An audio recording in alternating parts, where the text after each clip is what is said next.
ಕಾಂಗ್ರೆಸ್ನ ಭದ್ರಕೋಟೆ ಚಿಂತಾಮಣಿಯಲ್ಲೀಗ ರಾಜಕೀಯ ತಲ್ಲಣ. ಕಳೆದ 2 ಚುನಾವಣೆಯಲ್ಲಿ ಭರ್ಜರಿ ಗೆಲುವು ಸಾಧಿಸಿದ್ದ ಹಾಲಿ ಶಾಸಕ ಡಾಕ್ಟರ್ ಎಂಸಿ ಸುಧಾಕರ್ ಈ ಸಲ ಕಾಂಗ್ರೆಸ್ಗೆ ಕೈಕೊಟ್ಟು ಪಕ್ಷೇತರರಾಗಿ ಕಣಕ್ಕಿಳಿಯಲು ನಿರ್ಧರಿಸಿದ್ದಾರೆ. ಹೀಗಾಗಿ ಈ ಕ್ಷೇತ್ರದಲ್ಲಿ ಕದನ ಕುತೂಹಲ ಎಂದಿಗಿಂತಲೂ ಹೆಚ್ಚಿದೆ. ಇವತ್ತು ನಾವು ಜನಮತ ಯಾಚಿಸಿಕೊಂಡು ಚಿಕ್ಕಬಳ್ಳಾಪುರ ಜಿಲ್ಲೆಯ ಚಿಂತಾಮಣಿ ವಿಧಾನಸಭಾ ಕ್ಷೇತ್ರಕ್ಕೆ ಬಂದಿದ್ದೇವೆ. ಚಿಂತಾಮಣಿ ವಿಧಾನಸಭಾ ಕ್ಷೇತ್ರ ವಾಣಿಜ್ಯ ಕ್ಷೇತ್ರ. ಇಲ್ಲಿನ ಮಂದಿ ನೀರು, ಮೇವು, ನಿರುದ್ಯೋಗ ಸಮಸ್ಯೆಯನ್ನು ಎದುರಿಸ್ತಿದ್ದಾರೆ. ಕಳೆದ ಹಲವು ವರ್ಷಗಳಿಂದ ಕಾಂಗ್ರೆಸ್ಗೆ ಬೆಂಬಲ ಸೂಚಿಸುತ್ತಿದ್ರು. ಆ ಬಳಿಕ ಕಳೆದ ಬಾರಿ ಪಕ್ಷೇತರರಿಗೆ ಅಭಿವೃದ್ಧಿ ಯಾಚಿಸಿ ಮತ ಹಾಕಿದ್ರು. ಈ ಬಾರಿ ಇಲ್ಲಿನ ಮತದಾರನ ಒಲವು ಯಾವ ಕಡೆ ಇದೆ, ಈ ಬಾರಿ ಇವರು ಯಾರಿಗೆ ಜೈ ಅಂತಾರೆ ಅನ್ನೋದನ್ನ ತಿಳ್ಕೊಳ್ಳೋಣ. ಅದಕ್ಕಿಂತ ಮುಂಚೆ ಈ ಕ್ಷೇತ್ರದ ಕಿರುಪರಿಚಯ ಮಾಡ್ಕೊಂಡು ಬರೋಣ. ವ್ಯಾಪಾರ ವಹಿವಾಟಿನಿಂದ ಜನಪ್ರಿಯವಾದ ಕ್ಷೇತ್ರ ಚಿಂತಾಮಣಿ.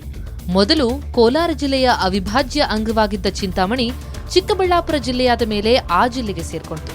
ಮುರುಗಮಲ್ಲ ದರ್ಗಾ, ಕೈವಾರ ಕ್ಷೇತ್ರದಂತಹ ಐತಿಹ್ಯದ ಕ್ಷೇತ್ರಗಳನ್ನು ಹೊಂದಿರುವ ಈ ವಿಧಾನಸಭಾ ಕ್ಷೇತ್ರ ಮೊದಲಿನಿಂದಲೂ ಕುಟುಂಬ ರಾಜಕಾರಣಕ್ಕೆ ಹೆಸರುವಾಸಿ.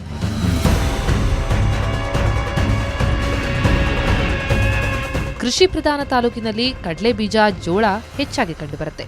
ನೀರಿನ ಸಮಸ್ಯೆ ಜೋರು. ಮಳೆ ಬಂದ್ರೆ ಮಾತ್ರ ಬೆಳೆ ಎನ್ನುವಂತಹ ಪರಿಸ್ಥಿತಿ. ಅಂತರ್ಜಲವಂತೂ ಇಲ್ಲವೇ ಇಲ್ಲ ಅನ್ನಬಹುದು. ಜಿಲ್ಲೆಯ ಉಳಿದ ತಾಲೂಕುಗಳಿಗೆ ಹೋಲಿಸಿದ್ರೆ ಚಿಂತಾಮಣಿ ಅಭಿವೃದ್ಧಿಯಲ್ಲಿ ಮುಂದಿದೆ. ಕೇಂದ್ರ ಮತ್ತು ರಾಜ್ಯ ಸರ್ಕಾರದ ದುರಾಡಳಿತದಿಂದ ಬೇಸತ್ತು ನಾವು JDS ಅನ್ನು ಆಯ್ಕೆ ಮಾಡ್ತಾ ಇದ್ವಿ. ವಿದ್ಯಾರ್ಥಿಗಳಿಗಾಗಿ ಏನೂ ಮಾಡಿಲ್ಲ ಯಾವುದೇ ಸರ್ಕಾರ, ಆದ್ರಿಂದ JDS ಮಾಡುತ್ತೆ ಅಂತ ನಂಬಿಕೆ ಇಟ್ಟು. JDS ಕುಮಾರಸ್ವಾಮಿ ರಾಜ್ಯ ಸರ್ಕಾರ ಬಂದರೆ ಸ್ವಲ್ಪ ಒಳ್ಳೆ ಅಭಿವೃದ್ಧಿ ಮಾಡ್ತಾರೆ ಅಂತ. ಜಾತಿ ಬಲಾಬಲ.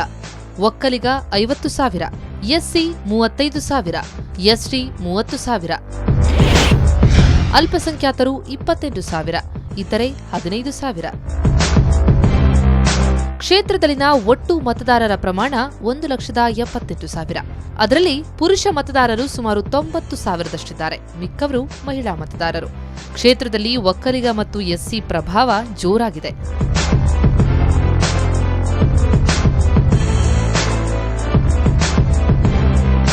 ರೆಡ್ಡಿ ಜನಾಂಗ ಹೆಚ್ಚಾಗಿದ್ದು ಇವರು ಒಕ್ಕಲಿಗರಲ್ಲೇ ಬರ್ತಾರೆ.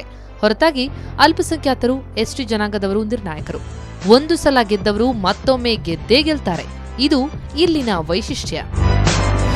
ಯಾವ್ದು ಬಂದ್ರೆ ಎಲ್ಲ ಅವರೇ ಉದ್ಧಾರ ಆಗ್ತದೆ, ಜನಗಳಂತೂ ಯಾವನೂ ಉದ್ಧಾರ ಮಾಡಲ್ಲ.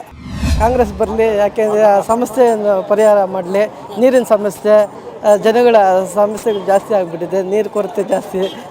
JDS ಬಂದರೆ ಒಳ್ಳೇದಾಗುತ್ತೆ ನಮ್ಮ ಊರಿಗೆ ಅಂತ.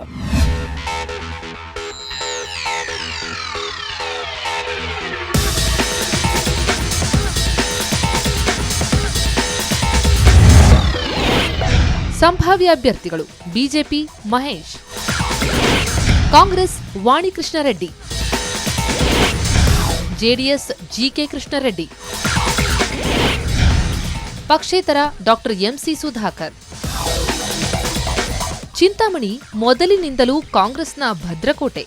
ಈ ಕ್ಷೇತ್ರದ ಜನಪ್ರಿಯ ನಾಯಕ ಎ ಚೌಡರೆಡ್ಡಿ 5 ಸಲ ಗೆಲುವು ಸಾಧಿಸಿದ್ದಾರೆ. 4 ಸಲ ಕಾಂಗ್ರೆಸ್ನಿಂದ, ಒಮ್ಮೆ ಪಕ್ಷೇತರರಾಗಿ ವಿಜಯಶಾಲಿಯಾಗಿ ಮಂತ್ರಿ ಕೂಡ ಆಗಿದ್ರು ಎ ಚೌಡರೆಡ್ಡಿ.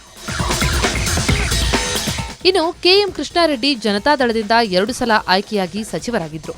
ಹಾಲಿ ಶಾಸಕ ಡಾಕ್ಟರ್ ಎಂಸಿ ಸುಧಾಕರ್ ಕೂಡ ಕಾಂಗ್ರೆಸ್ನಿಂದ 2 ಸಲ ಗೆಲುವು ಸಾಧಿಸಿದ್ದಾರೆ. ಆದರೆ ಈ ಸಲ ಅವರು ಪಕ್ಷೇತರರಾಗಿ ಕಣಕ್ಕಿಳಿಯಲು ನಿರ್ಧರಿಸಿದ್ದಾರೆ. ಕುಟುಂಬ ರಾಜಕಾರಣಕ್ಕೆ ಹೆಸರುವಾಸಿಯಾದ ಕ್ಷೇತ್ರ ಇದು. ಎಂಸಿ ಆಂಜನೇಯ ರೆಡ್ಡಿ ಅವರ ಮಗ ಎ ಚೌಡರೆಡ್ಡಿ ಜೊತೆಗೆ ಮೊಮ್ಮಗ ಡಾಕ್ಟರ್ ಎಂಸಿ ಸುಧಾಕರ್ ಕಾಂಗ್ರೆಸ್ಗೆ ಭದ್ರ ಬುನಾದಿ ಹಾಕಿಕೊಟ್ಟವರು. ಮತ್ತೊಂದೆಡೆ ಮಾವ ಮತ್ತು ಅಳಿಯನ ಜುಗಲ್ಬಂದಿ. TM ಗಂಗಿರೆಡ್ಡಿ ಹಾಗೂ ಅವರ ಅಳಿಯ KM ಕೃಷ್ಣಾರೆಡ್ಡಿ ಜನತಾದಳಕ್ಕೆ ಜೀವ ಕೊಟ್ಟವರು. ಯಾರೇ ಬರಲಿ ಜನಗಳಿಗೋಸ್ಕರ ಸ್ವಲ್ಪ ಏನೋ ಅವ್ರದ್ದು ಕಷ್ಟಗಳು ತಿಳ್ಕೊಂಡು ಅವ್ರ ಸಮಸ್ಯೆಗಳು ಬಗೆಹರಿಸಿದ್ರೆ ಸಾಕು ಮೇಡಮ್. ಕಾಂಗ್ರೆಸ್ ಒಂದ್ಸಲ ಅವ್ರಿಗೆ ಚಾನ್ಸ್ ಕೊಟ್ಟು ನೋಡೋಣ ಏನು ಮಾಡ್ತಾರೋ ಅಂತ. ನಮ್ಮ ಈಗಿನ ಶಾಸಕರು ಮಾಡಿರೋದು ಅಂಥ ಘನಕಾರ್ಯಗಳಿಗೆ ಜನರು ಒಪ್ತಾ ಇಲ್ಲ. ಅದರಿಂದ JDSಗೆ ನಮ್ಮ ಬೆಂಬಲ ಇಲ್ಲ. ಬಿರು ಬಿಸಿಲಿನಲ್ಲಿ ಕುಡಿಯಲು ನೀರಿಲ್ಲ, ಜನರ ಪರದಾಟ. ಆದ್ರೂ ರಾಜಕೀಯ ಮಾತ್ರ ಜೋರು. ಈ ಕ್ಷೇತ್ರದ ಹಾಟ್ ಪಾಲಿಟಿಕ್ಸ್ ಇಲ್ಲಿದೆ.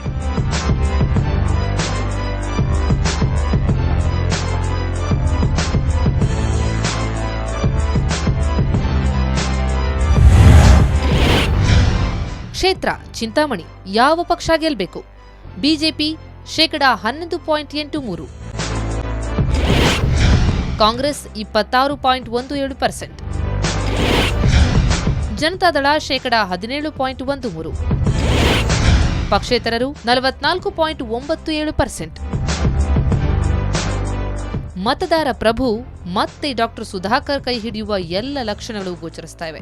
ಯಾಕಂದ್ರೆ ಸುಧಾಕರ್ ಕ್ಷೇತ್ರದ ಅಭಿವೃದ್ಧಿಗೆ ಹೆಚ್ಚು ಒಲವು ತೋರಿದ್ದಾರೆ. ಇನ್ನು ಮುಖ್ಯಮಂತ್ರಿ ಅಭ್ಯರ್ಥಿ ಸಾಲಿನಲ್ಲಿ ಎಚ್.ಡಿ. ಕುಮಾರಸ್ವಾಮಿ ಪರ (50.56% ಮತಗಳು ಬಿದ್ದಿವೆ. ನೀರಿನ ಸಮಸ್ಯೆ ನಿವಾರಣೆಗೆ 70% ಮತದಾರರು ಒಲವು ನೀಡಿದ್ದಾರೆ. ಈ ನಾಡಿಗೆ ಚಿಂತಾಮಣಿ ಸಾಕಷ್ಟು ಕೊಡುಗೆಗಳನ್ನು ನೀಡಿದೆ. ಆದರೆ ಚಿಂತಾಮಣಿಗೆ ಈ ಸರ್ಕಾರ ಏನು ಕೊಡುಗೆ ಕೊಟ್ಟಿದೆ ಅನ್ನೋ ಪ್ರಶ್ನೆಗಳನ್ನು ಕೇಳ್ತಾ ಇದ್ದಾರೆ. ಇಲ್ಲಿನ ಮಂದಿ ಅಭಿವೃದ್ಧಿಯ ಹಸಿವನ್ನು ಹೊಂದಿದ್ದಾರೆ. ಅಷ್ಟೇ ಅಲ್ಲ, ಈ ಬಾರಿ ಚೇಂಜ್ ಕೇಳ್ತಿದ್ದಾರೆ. ಆ ಚೇಂಜ್ ಯಾವುದು ಅನ್ನೋದು ಮತ ಫಲಿತಾಂಶದ ಬಳಿಕವೇ ಗೊತ್ತಾಗುತ್ತೆ. ಇನ್ನು ಚಿಂತಾಮಣಿ ಜನತೆಯ ಬಲವು ಹೇಗಿದೆ ನೋಡಿದ್ರೆ ಇನ್ನೊಂದು ಕ್ಷೇತ್ರದ ಬಗ್ಗೆ ತಿಳ್ಕೊಳ್ಳೋಣ ಚಿಕ್ಕದೊಂದು ಬ್ರೇಕ್ನ ನಂತರ.